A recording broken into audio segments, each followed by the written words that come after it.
सृष्टि स्थिति प्रलय साधन शक्ति रेखा छाये वजस्व भुवनानि विभर्ति दुर्गा इच्छानुरूपमपि यस्य च चेष्टते सा गोविंदमादिपुरुषं तमहं भजामि।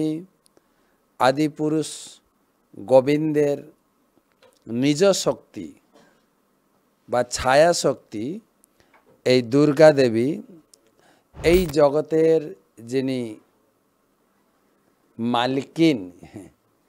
আজকে মহালয়াতে তার বোধন একদম সকাল থেকে এবং খুব ভোর থেকে এই দিনটায় অপেক্ষা করে থাকি মায়ের বোধন, মায়ের আগমনী সঙ্গীত। মায়ের কাছে কি প্রার্থনা করব? সেই বীরেন্দ্র ভদ্রের সেই চণ্ডী পাঠ বাড়িতে খুব শুনতাম।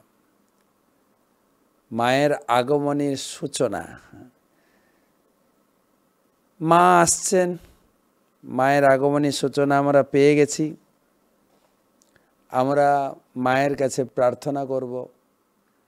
রামায়ণে, মহাভারতে, বেদ বেদান্ত, ব্রহ্মসংহিতা বিভিন্ন জায়গায় মায়ের গুণকীর্তন খুব পাওয়া যায়।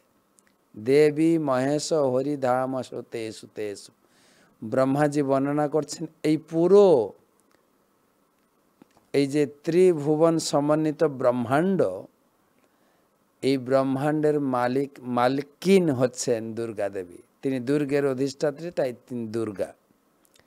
তাই আমরা তার আশ্রয়ে আমাদের জীবন, তাই প্রত্যেকটা কাজে, শুভ কাজে তাকে স্মরণ করে তার অনুমতি নিয়ে এবং তার আশীর্বাদ পুষ্ট হয়ে আমরা আমাদের কার্যে সফল হতে পারি। তার একটা প্রমাণ আমি দিতে পারি। মহাভারতে অর্জুনের দুর্গা স্তুতি, মহাভারতের ভীষ্ম পর্বের 23 অধ্যায়ে সঞ্জয় রাজা ধৃতরাষ্ট্রকে বললেন, হে রাজন,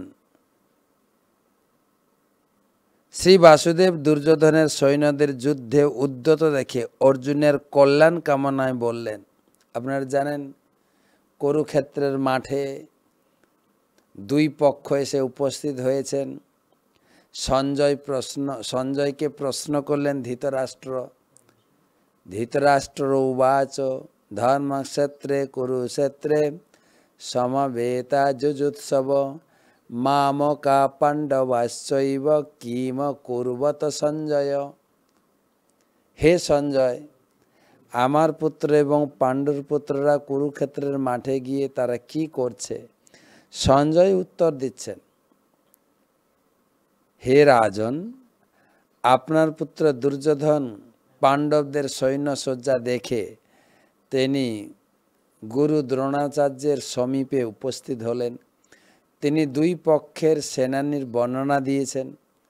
যুদ্ধের দামামা বেজে গেছে, যুদ্ধ হবে প্রস্তুত। কিন্তু অর্জুন তিনি বেঁকে বসলেন। অর্জুনের ভিতরে ভগবান মায়া মোহতে তিনি বশীভূত করলেন। অর্জুন চাইলেন না আমি যুদ্ধ করব না। তাই ভগবান অর্জুনকে বলছেন, অর্জুন, মহাবাহু অর্জুন,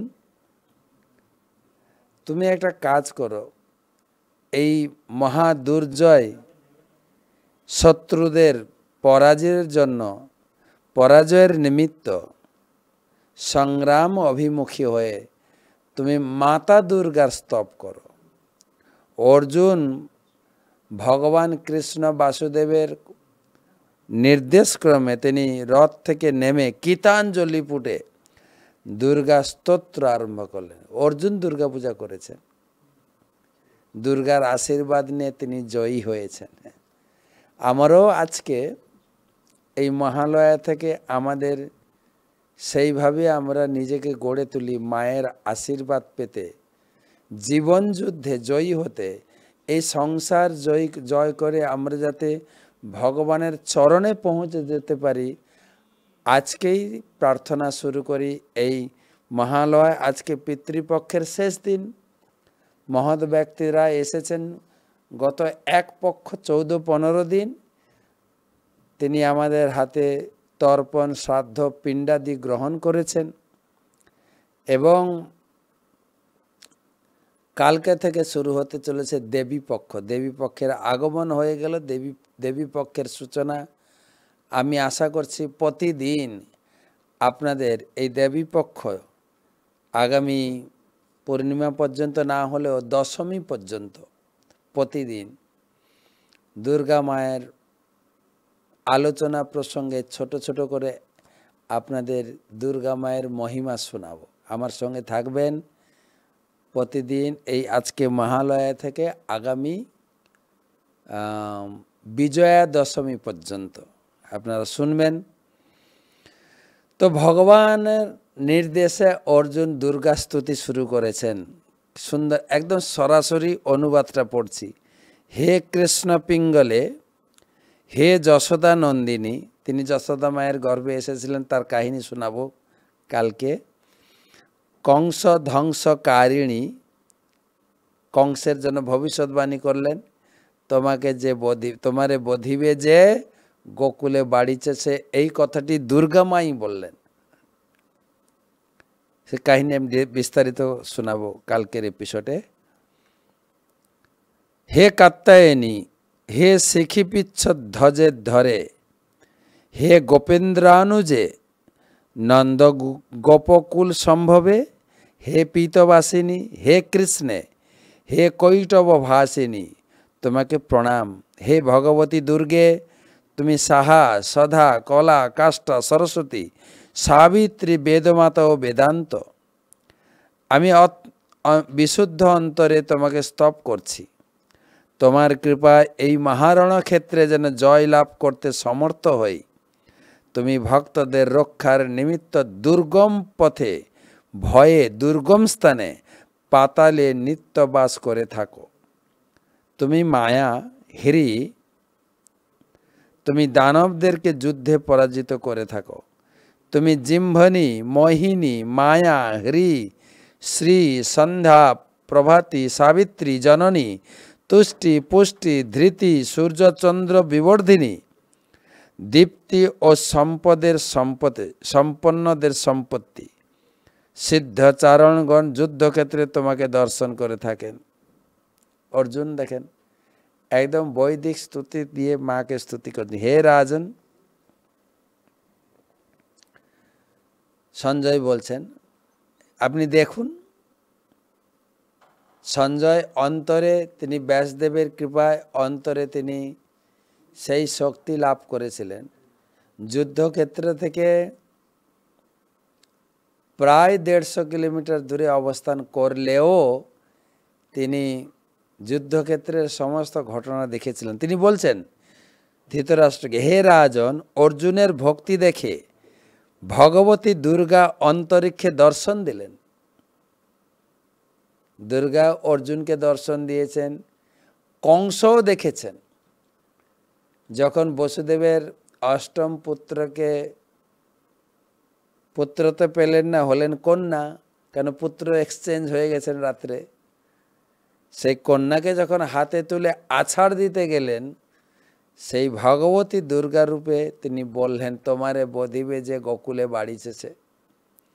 সেই দুর্গা কংসের কাছে মৃত্যুরূপে ছিলেন, অর্জুনকে আশীর্বাদ দিচ্ছেন মাতা দুর্গা। দুর্গা অন্তরিক্ষে দর্শন দিয়ে বলেন, হে বীর অর্জুন, তুমি অল্পকাল মধ্যেই শত্রুদের পরাজিত করবে, কারণ আমার আরাধ্য ভগবান কৃষ্ণ তোমার সঙ্গে রয়েছেন। অতএব অন্য শত্রুর কি কথা, স্বয়ং বজ্রধারী ইন্দ্রও যদি তোমার কাছে আসে, সেও তোমার কাছে পরাজিত হবে। মা আশীর্বাদ করে গেলেন। এই কথা বলে দুর্গা অন্তর্হিত হলেন। পাণ্ডুপুত্র অর্জুন দুর্গা দেবীর বর পেয়ে জয় লাভে নিশ্চিত হয়ে রথে আরোহণ করলেন এবং তারপরে শঙ্খধ্বনি করে যুদ্ধের সূচনা করলেন। যুদ্ধ করতে গিয়ে অর্জুন প্রথমে মা দুর্গার আশীর্বাদ নিয়ে, অভয় নিয়ে, বর নিয়ে শুরু করলেন। আমরাও করতে পারি। আজকে মহালয়া, আজকে থেকেই মা দুর্গার আশীর্বাদ নিয়ে আমরা আমাদের জীবন যুদ্ধে ভক্তিপথের যত বাধা বিপত্তি কাটিয়ে আমরাও সেই সমস্ত কিছু পরাভবকে পরাভূত করে আমরাও ভগবত ধামের দিকে যাত্রা নিশ্চিত করে নিতে পারি, যেটা অর্জুনের মাধ্যমে আমরা শিক্ষা লাভ করছি। পরমেশ্বর ভগবান এখানে বিচার্য বিষয়। মহাভারতে বলছেন পরমেশ্বর ভগবানও, তিনি ভগবান হয়েও এই ধর্ম বা এই যে কি বলা যায় মর্যাদা, ধর্মের মর্যাদা তিনি লঙ্ঘন করেননি। তিনি মর্যাদা দিয়েছেন মাকে। দুর্গা দেবী হচ্ছেন স্থানীয় অধিকর্ত্রী, কারণ এই ব্রহ্মাণ্ডের তিনি হচ্ছেন মালকিন। তিনি এই ব্রহ্মাণ্ডের মালিক, দুর্গের মালিক, তাই তার নাম দুর্গা। তাই প্রতি কাজে, এমনকি ভগবানের এই ভক্তি পথে সিদ্ধি লাভ করতেও আমরা দুর্গা দেবীর আশীর্বাদ নিতে পারি। তিনি এসেছেন আশীর্বাদ দেওয়ার জন্য, আসছেন। আমরা আলোচনা করব তিনি সাধারণ লোককেও তিনি আশীর্বাদ দেবেন, ধনধান্যে এই জাগতিক সম্পদ দেবেন। আর বৈষ্ণবদের জন্য তিনি নিয়ে আসছেন ভগবানের আশীর্বাদ লাভের সুগম রাস্তা তিনি দেবেন, যাতে আমরা কৃষ্ণ ভক্তি লাভ করে অতি শীঘ্র এই জীবনেই ভগবানের চরণে সুগমে পৌঁছে যেতে পারি। দুর্গা দেবী হচ্ছেন স্থানীয় অধিকর্ত্রী, তাই যুদ্ধের পূর্বে তাকে স্তব করায় অর্জুনের বৈষ্ণবত্বের কোনো হানি হয়নি।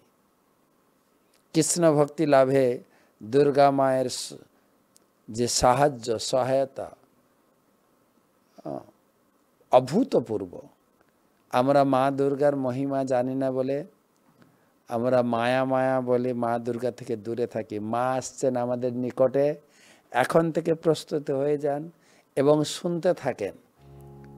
আজ থেকে মহালয়া থেকে দশমী পর্যন্ত প্রতিদিন মায়ের গুণকীর্তন এই দেবী পক্ষে।